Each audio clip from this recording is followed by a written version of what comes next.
Thank you so much for joining us for the Go Virtual Careers Pathway Conference. I am Kristen Areno and I am from Coronado Unified School District, and I will be the room host and moderator today.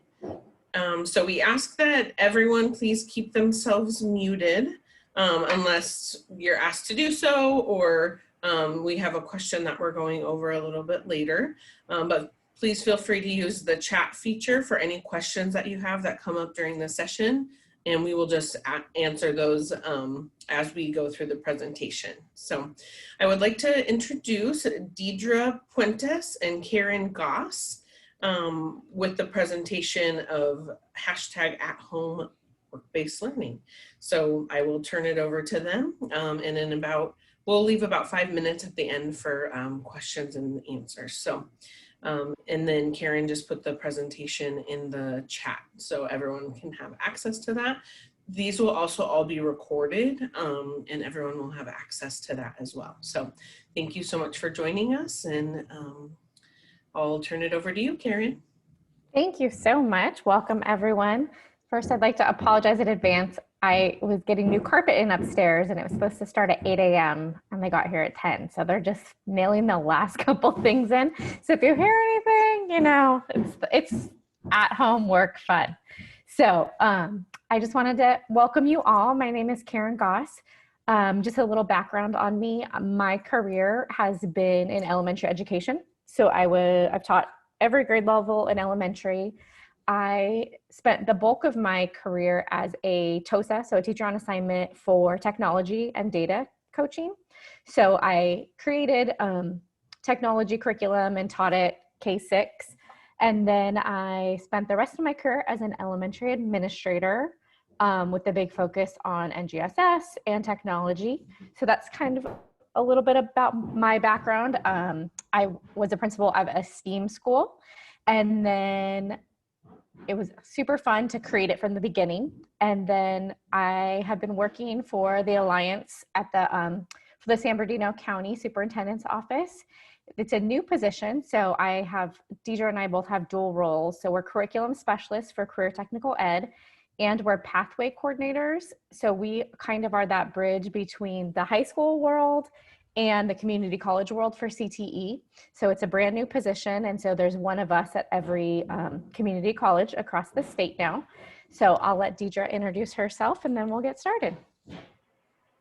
Okay, so I'm Deidre Puentes, and as Karen said, I'm both the curriculum specialist and a K-12 SWT pathway coordinator. I've been in this role for about 6 months. Previous to that, I have about 16 years of experience in high school CTE education. The courses I taught were career planning and management and fashion merchandising and marketing. And after my 10th year, I transitioned into a TAOA position with Colton Redland Kuiper LLP, where I was a community recruiter. And before I left, I was also the peer coach leader who oversaw CTE Teach, which is a statewide CTE Teach mentor grant. And then I moved over into this role. So Karen and I have a really good mix of background because she's got the lower grades and then I've got the upper grades and some of the CTE things. So we just use our strengths to the best of our ability to bring our region together.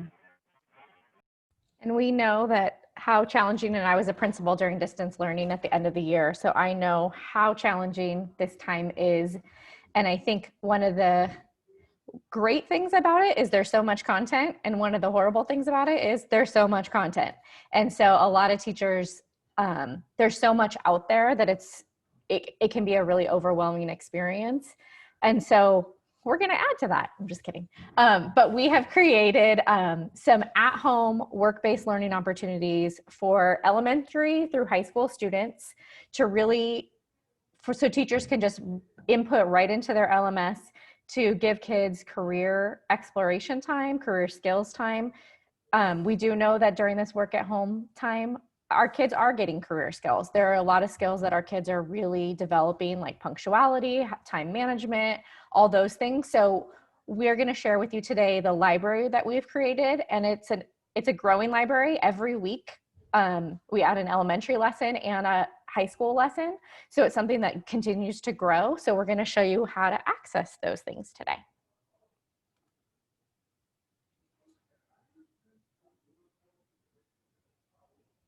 All right.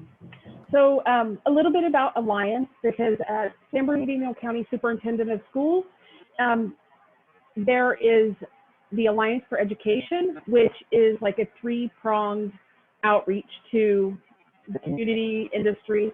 So there's the career education section, San Bernardino Occupational Program, and then we have the Alignment of San Bernardino County, which is the coordinating and regional work-based learning, and we have SD Connect, where they bring in the family, the industry, and teachers and counselors, and more collaboration between all of the different stakeholders.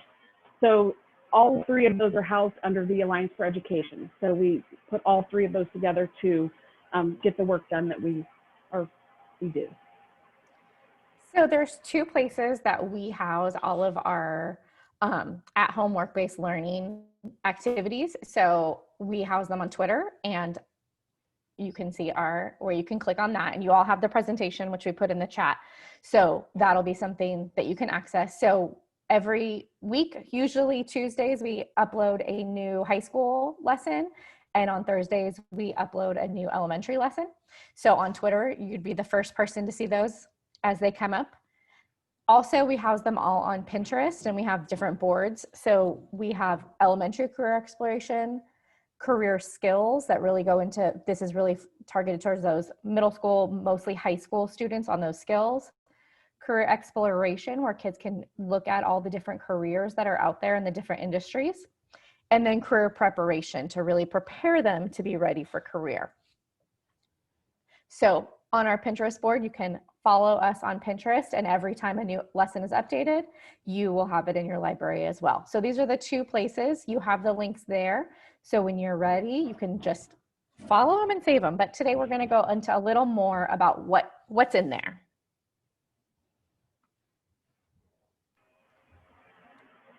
Okay, so I'm going to highlight two of my favorite ones that I've helped to create. The first one is an activity on speech language pathologist, and Karen's going to go into it so we can see what it actually looks like if you were to embed this in your LMS, and what the students would see when they get in there. We have designed these with the idea that teachers would review them and determine what they would like the student to turn in as a product. There's multiple places throughout here of little activities or content they can interact with that would be good for them to turn in a product to demonstrate how they interacted with the content. We do like to include some quotes, but we tell you what a speech language pathologist is, and we give you an introduction video.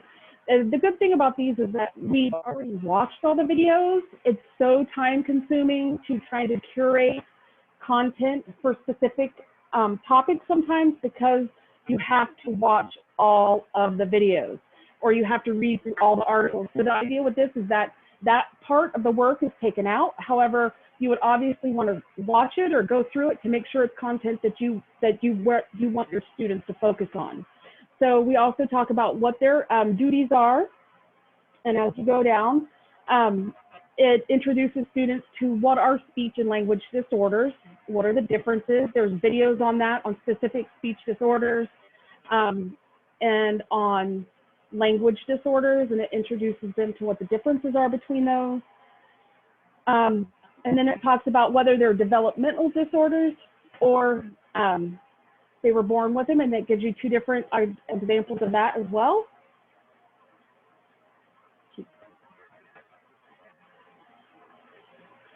And on this one, it's a few activities. Like the video, the students can watch that, and that's actually a speech language pathologist that goes through their day and kind of outlines what they do, what they have to take care of, what their tasks are.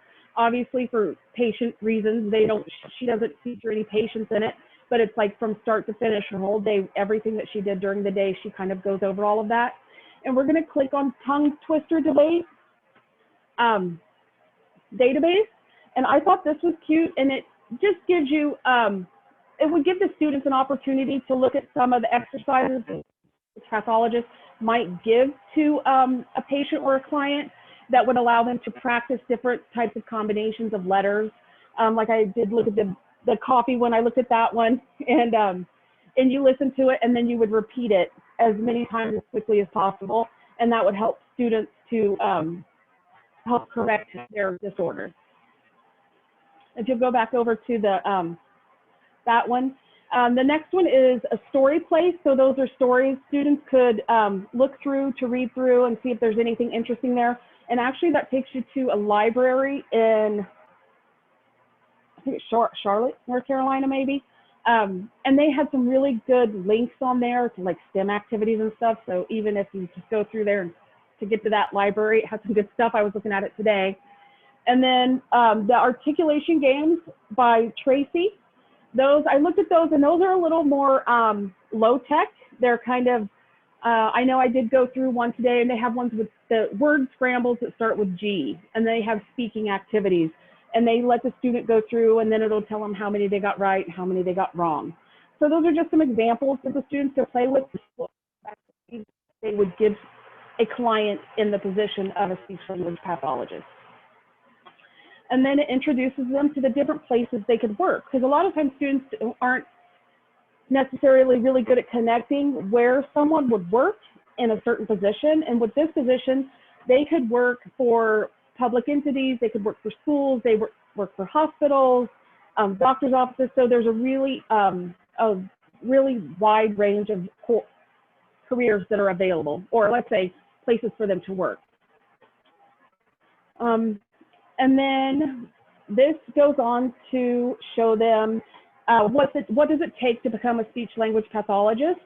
And instead of having the students go to a website and type in all the instructions, like go to this website and click on this, we've already preloaded 3 different careers, and it's linked to the ONET. So if you click on any of them, it'll take you to that career profile on the ONET, so that the students could review that, or a teacher could say, you know, I want you to, you know, when you're going through there, click on the 3 different careers, and I want you to find information about each of them. So it's already linked. They don't have to go search for it and all that good stuff. So they can just pull whatever information you want from there. As you go down, there's a little quiz, and the quizzes aren't necessarily scientific or data driven, but sometimes they're just fun to get the students, you know, critical thinking skills going, like, is this something I would really enjoy doing? So that is a little quiz where it will tell them if they would be a good candidate for this type of job. Now, because we are in the Inland Empire, we feature our community colleges. So at the end, there are links to programs at community colleges that closely relate to the career that's being highlighted in the Spark. So, and that's, I believe that's the end of that one. I think I have a quote at the end there. So basically, it just takes the student through, what is a speech pathologist? What are the different career options? What do you need to, what would you do in this position? Where might you work? So it's kind of like already prepackaged for them. The teacher can go through and look and see what activities are embedded, and then they can decide how they want that student to interact with it or what products they would give. The next one is, because that one was a career exploration activity, this is a career skills activity, and this one is on critical thinking. You know, employers are always saying critical thinking, they have to have good communication skills, they have to be able to problem solve. Well, sometimes if we go all the way back to what is critical thinking, we tell students, you need to be a critical thinker. If we break it down and tell them, these are the attributes of a critical thinker, these are some examples of, that kind of helps them visualize and hopefully internalize those qualities and be able to demonstrate them. So this one starts off with a video that gives a definition, and it talks about why critical thinking is important. And you can see there's a Men in Black critical thinking link. Basically, that's a video from Men in Black where he kind of outthinks the rest, and he's the one that gets selected.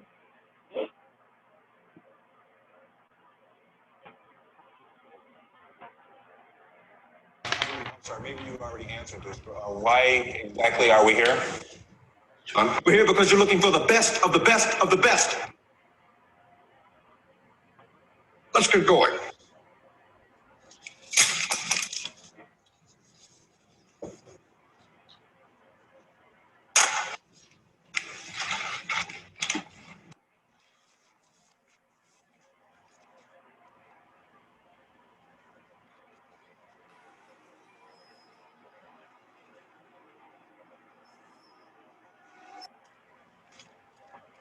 Get down on this. So as you can see, he did a really good job of thinking outside of the box. He wasn't just following the rules, and that's what made him a good selection for that position.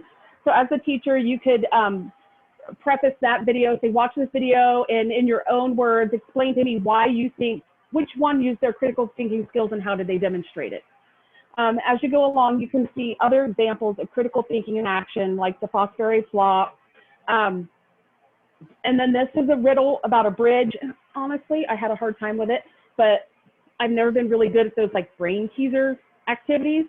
But there are questions, so you can have the students watch the video, answer the questions, and turn that in as a product. And then it relates it to real life, like do you text and drive, that kind of thing. What would you do? What would the consequences be? So there are many activities in this one that are embedded. You don't have to have the students to do every single one. There's also examples of critical thinking in medicine, critical thinking in space. And then this one is kind of cute because it demonstrates them not critically thinking, and then they do critically think about the same issue. So it kind of gives the students something to compare and contrast, and then it gives them some scenarios. So as the teacher, you could go through, preview all of it and say, these are the pieces that I want to work with. These are the pieces I really want them to take away. This is how it relates to what I'm already doing in the classroom. And that's how you can like personalize it for your class. And what you do is you just, Karen is going to show you, after she shows you some of the elementary ones, and she'll show you how to embed them into your Google Classroom or your LMS, either. And that was it for me. All right. Before I'm going to hop back over, I forgot on Pinterest to actually click and show you guys how they're housed, but you can kind of just get a little taste of all the different ones. We are always open, and at the end we will, you will have our contact information. So if there is a topic that you're like, you know what, I'm trying to teach this, give us drop us an email and we can work on that one for the week. So we're always open to suggestions. So I'll just kind of scroll through so you can see. Let me click back this way. Just kind of the different ones we have. So volunteering, a K-12 teacher, the supply chain and logistics is super popular. How to do apprenticeships, how do they improve their LinkedIn profile, implicit bias, a registered nurse, mechatronics. So we tried to do a real big breadth of different topics across the area. And then a lot of those career skills that we did in high school, we're now modifying down to elementary school, because we know that so many of that we can't wait to teach those skills until they get to high school. There's a lot they can learn, even a 5-year-old can't. So I'm going to show you some of those elementary so you can kind of see what that looks like. For the elementary, I mostly targeted to about 4th through 6th grade. This online classroom meeting is one of my favorites. And that one, we made it a little, so it could go down a little lower in the grade levels, just because we knew so many of our students, this is what they're doing all day long. And so we really took the spin that there are skills that they need to know to be successful in these trainings. And so, and the elementary one, we try and make it a little more fun. There's a little more jokes and sillier videos. But we kind of go through what is an online meeting. We always link some vocabulary to it. So if it's a word that we think that the kids might need to develop, we link it so they'll know what it means. I'll show them. This one is one of my favorites. So if Disney princesses had to do a Zoom call, what would it be like? Hi! Hello! Hey, all you cool cats and kittens. Jasmine, did you get another tiger? If you mean rescued another tiger, then yes. Hey guys, how's everyone doing? Hey, it's Elsa! Hey guys, just here at the beach. Okay, thanks so much for being here, everyone. I know we have a lot going on, and this is a crazy time. Rapunzel here. Rapunzel, we can only see her hair. Pretty normal for her anyways, right? Her best feature for sure. I just wanted to make sure everything was going okay. Belle, do you mind turning on your camera so we can see you?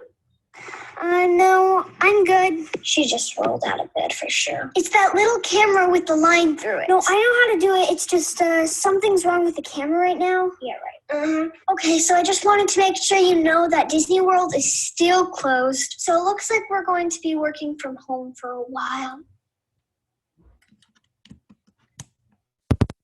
So it goes on and kind of shows them like the do's and do nots of online meetings with a Disney twist. So kids can really relate and understand like why you need to turn on your camera, why you don't eat the whole time when you're on a Zoom meeting, but kind of gives those kids those skills on that, but in a way that's a little more engaging for younger ones.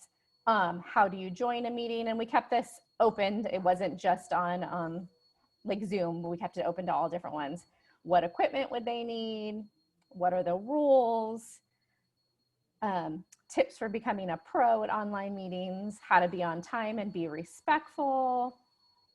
And then, did you hear about the hungry clock? It went back 4 seconds. So little jokes throughout. Stay in one spot, don't jump around and eat the whole time. So the kids can kind of go through here and learn those skills that they would need to be successful at an online classroom meeting. Another one, we did careers in biotechnology. And so just because they are young, we don't want to say, oh, that career is too advanced for you. A lot of the research I've seen lately is when you ask kids, especially like in elementary school, what do they want to be when they grow up? The number one job is actor or actress, which is wonderful. However, there's a lot more jobs and most of them can only name about 10 jobs. So we really want to get our kids in elementary school understanding that there's tons of jobs out there that they might not even know about. And I know you've all heard that we're preparing kids for jobs that don't even exist yet, but we're preparing kids to be thinkers, creative, be able to communicate. So those are some of the things we really try and highlight. So what is biotechnology? And there's little videos, like what type of jobs could you work in? You could work in healthcare, you could work in environment. And then we talk about, is biotech worth it? So they can kind of watch it and decide. Why was the biology teacher so popular at high school? He was a fun guy. Is biotech a good thing or a bad thing? What are the pros and cons? What are jobs that you could get in biotech? This was a local person in San Diego that actually talked about getting a job in biotech. So we try and find things that are Southern California based so the kids can see themselves in those careers. And then for the elementary ones, we like to, how can they explore this at home? So they can be a virtual bioengineer. We give them a little doing a strawberry DNA, make bioplastic at home. My 8-year-old was walking by my computer when I was creating this one. And he was like, wait, what are you doing? Did you just play on YouTube, Mom, for a living? And I was like, no. And then he was like, I want to do that. So we made the bioplastics at home and it was really, really fun. And they turned out really well and they still last. So we try and give them little things that you can, they can do at home that if that's something they're interested in, something it's an extension for them. So, and I'm gonna pause myself because now they're vacuuming my new carpet upstairs. Oh no, it's me. So I have embedded a video in here. It's just a screencastify that goes through how would you embed your Spark into your Google Classroom. I did Google Classroom, but the directions would carry over. It's just how to copy and paste it and link it in. And then what could you do afterwards? So, you know, we know as teachers, we put things out there and a lot of this would be great for asynchronous work.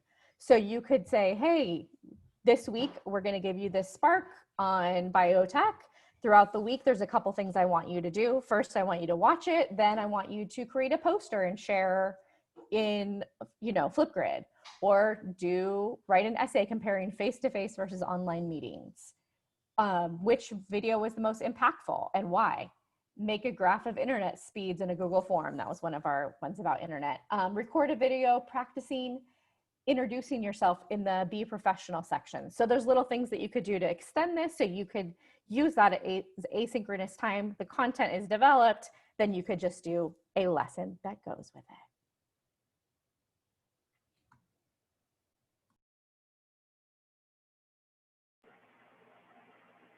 So that was our presentation on the at-home work-based learning part. And those are the lessons that we've developed for the students or for teachers to use in their LMSs. This, we had a school that wanted to offer the career planning and management course, and we were tasked with providing them either professional development or resources that they would be able to use. So because we are still all working virtually, we worked on a way to deliver it to them virtually. So, and we also presented this to the East Valley SELPA that is housed in the same building that we're in. And basically what this is resources for an entire course titled Career Planning and Management.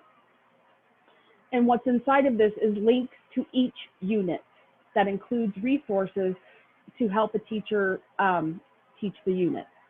So the first link that you see in here is actually the course outline. And in the course outline, once it loads, it includes, it's already aligned to like the CTE anchor standards. It's aligned to the Common Core State standards. It's aligned to the career ready practices. So as you go through, you can see that each unit is already aligned on the right-hand side. So you can see which standards that unit would address.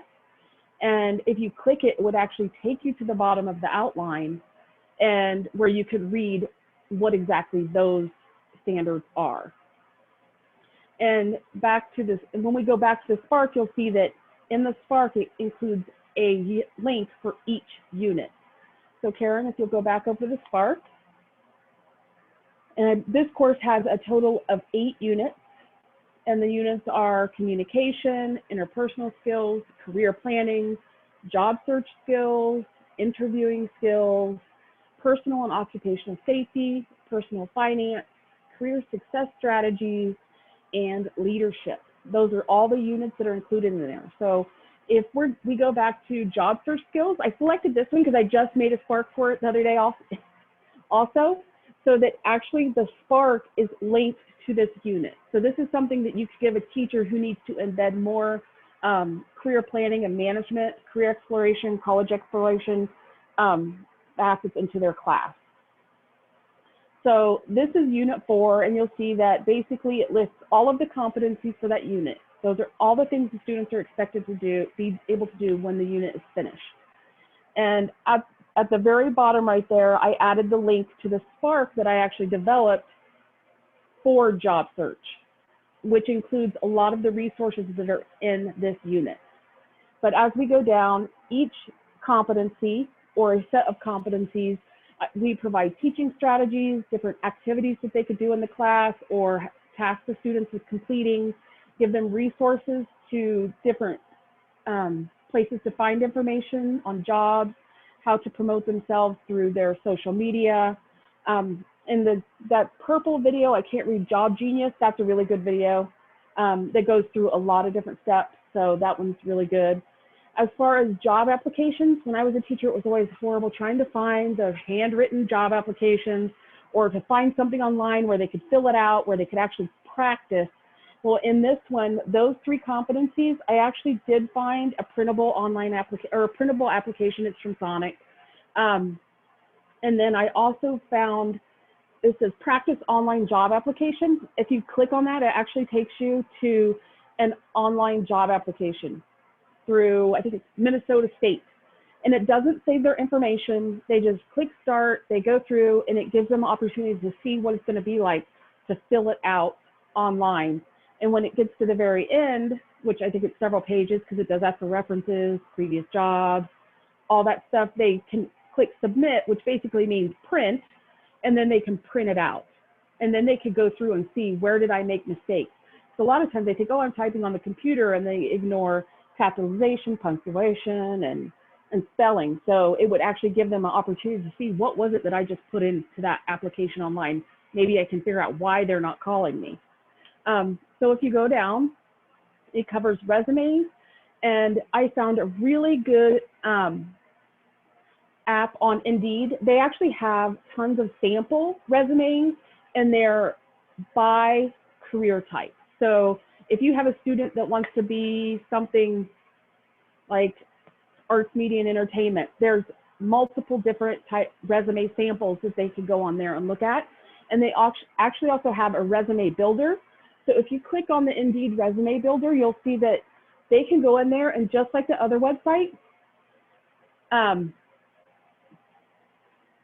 you can do it without signing in. So you would just put your information in there. You can pick a template that you like, and then they could type their information in there. And then when they click print, they could print out what they typed in there. So the only thing to keep in mind though is that with that application, they wouldn't be able to go back and edit it. They would have to go back in and retype everything if they made an error. So, but it gives them an idea of what it's like to do these type of things online. So if you go down further, you can see it goes through cover letters, it gives them samples of cover letters, it gives them videos to walk them through the process, it talks about networking, and it gives them ideas on what kind of activities you can have them do, from brainstorming, like who's in my network, who are the people that, because a lot of times high school students are like, I don't have a network, who's going to be my reference? And if you kind of have to go through and say your coaches, counselors, teachers, and have them realize like I'm demonstrating work skills in my classroom by turning my work in on time and getting there before the bell rings. And now I have a person that can be a reference for me. That's a bonus for them, because sometimes they just don't put two and two together. There's a link in there for the elevator pitch and how to perfect that. And if we go down, and that's it on that one. So basically that's one unit of resources for a teacher. So if you have a teacher that is teaching, not necessarily this course, but if you're asking your teachers to embed those career readiness practices and the career skills, this would be a great resource for any teacher that is teaching the topics that any of those units are labeled with. So communication, interpersonal skills, interviewing. And again, one great thing about these is we've sat there and watched the whole video, and Deidre and I can both tell you we've watched so many of them, and it's like the world's best video to teach the concept, and then they say like something horrible and you're like, man, the whole lesson is gone. So we've painstakingly sat and watched them all. So it kind of, gives you that teacher's eye, since both of us are teachers. So this is a great way. So, but this career planning and management would be something you would share with teachers. This would not be one you would put on a kid's LMS, but this just gives them some of those background, just great ideas, because there's so much to do. It just gives them another option of things to do. Oh, and just so you know, the link to that one is only in the presentation. We do not house the asynchronous PD on the Pinterest, and we don't put it on Twitter. So if you want access to that, you would save the link from this presentation that she put in the chat box. And then we again, every week we're putting out 2 of these. So we're always open to ideas, or if there's something that your teachers are like, we just can't find enough on this. We are open to ideas. So please reach out.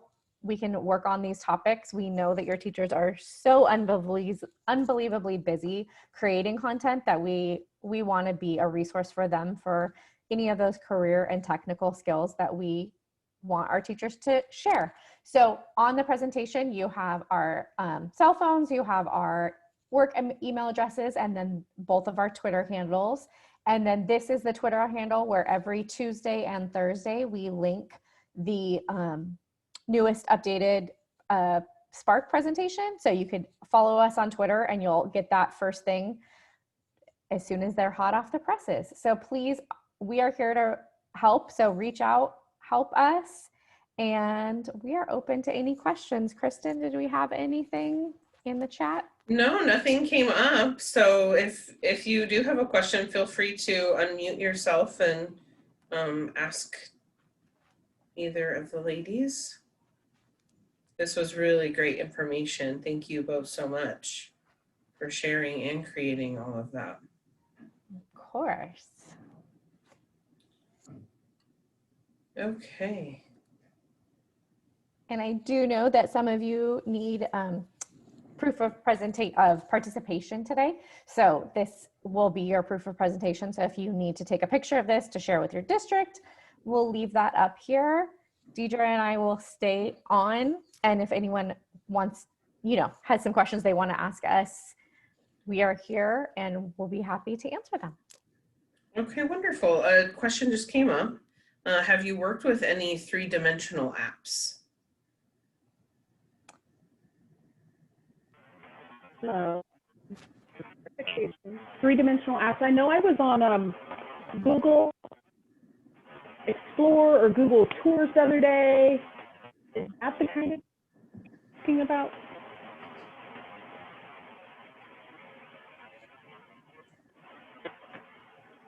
What I can't even see the chat, so I don't know if someone's answering. One thing we try and do, especially this isn't directly to this question, but kind of around it, is we do know that a lot of the things that kids are doing at home, they don't have access to all the tools.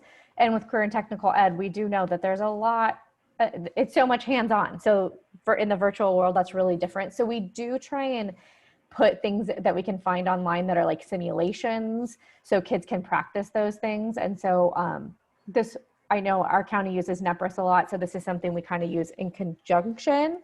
And we do trainings monthly for our teachers about how do you bring that CTE world into the digital world, which we do know is very challenging to do. Yeah, that's great. A comment is adding some virtual reality would be great. And then anything that helps give kids hands-on or visual type of a deal. So thank you for answering. So one thing that some of the at-home work-based learning lessons have are like simulations. If we can find an online simulation that we can embed in there for the students to go and interact with it. I know there's one on wind power, go in the kitchen, you go in and change the width of the blades, and then they can change the location in the desert, and that helps them see how those variables change the outcome and how much electricity it generates. I know that in, I believe, Biotech for the epidemiology, we have one on an epidemiologist, and it has one that links to the CDC, and it has really great like virus kind of activities. They're not necessarily virtual reality, but as I was exploring the other day, it's like it depends if the students have, like, they use, if they have a phone, to use the goggles, so they're not goggles, but whatever with, so that they can have that in the same room feeling. It's the ability to have those. And one thing that I know we come across, and we really try and be mindful of equitability when we build these. So we try and always find things that kids could do with no materials, some materials, or lots of materials. So we try and give them some different options, because we do know that, you know, being at home, the equitability issue becomes a big challenge. definitely. Deidre, a question asked, or somebody asked if you can share the link to the wind power one that you referenced. How can they access that? If they go on our Pinterest account, it is one of the links there. So every single one that we have is linked to the Pinterest account. If I can, Deidre, I bet is fast and is probably trying to get it in the chat right now too. Okay.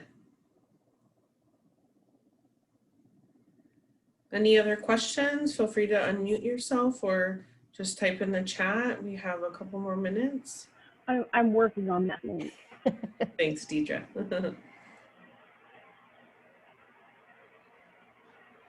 And a comment, thank you for acknowledging the no materials in your work. Very important to keep it equitable.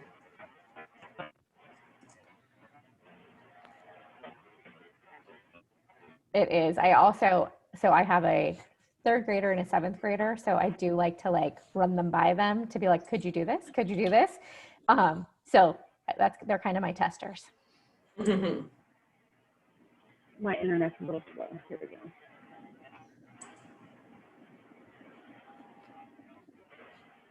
That is the wind power one. Actually, if you go to the Pinterest page and you click on, that used to call them boards, but now it changed it to staves. And I think that's so weird because I couldn't find anything. So where it says, I don't know, pens, and then it shows you the boards, and anything that has to do with a career like wind power, that would be career exploration, which was a really good one. And that, so those are under career exploration. I guess the difference between the topics, so career exploration are career focused. They're specific to specific careers. And the career skills are more like interviewing or communication, punctuality, that type of things. And then you have career preparation, which are more and volunteerism under there too. So those are three main topics that we work. Then we have the elementary ones, and all the elementary ones are just put into one board or saved area. I will highlight it is Fire Prevention Week. So this morning I uploaded one on fire careers and fire safety. So if you want to honor Fire Prevention Week, it's already ready for you. I'll click on some of the career exploration ones. I just think it's fun for kids to give kids a lot of options. So I'll just kind of scroll through it on our last couple of minutes so you can kind of see some of them. And I see a question in the chat box. It says, have you created any of these for students with disabilities? I would say I can't say what the ADA with the Spark platform is, how it meets those standards, but you would be able to use like the text to speech with it, so it would be able to read the screen for the students. We try to be mindful of what we put in there and hope that the teachers, as they review it, would take their students' IEPs and requirements or modifications and things like that into consideration when they make that assignment and make the adjustments on their end. Because I don't want to like separate them and say, oh, these ones are for special education or students with disabilities, and these are for, I think the content should be accessible to all students if the teacher goes through it and applies the IEP standards to it. And one thing we always try and include a video so there's no reading, and lots of different ways for kids to access that same information. So you have some choices for what you assign, or the kids can kind of choose which one speaks to them the most. So that's why we try and just give a lot of choices to try and give you different options.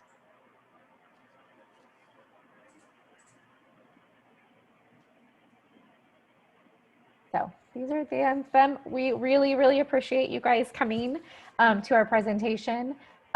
Please reach out anytime. We're always open to ideas and to collaborate, because we do know that that's the most important thing. And the fun thing, the one good thing about this environment is that it's not just by what school I work in or what district I work in. These things can be shared across the county, across the state. So we're open to working and collaborating with people. So here's who we are. So feel free to reach out anytime. Wonderful. Thank you, ladies, so much. Thank you, everyone, for joining us. Have a great rest of the conference. And we will see you at the next session in about 15 minutes. So take a little break and we will see you then. Thank you so much, ladies, for hosting. Thank you. Presenting today, and we appreciate it. Have a wonderful day, everybody. Thank you.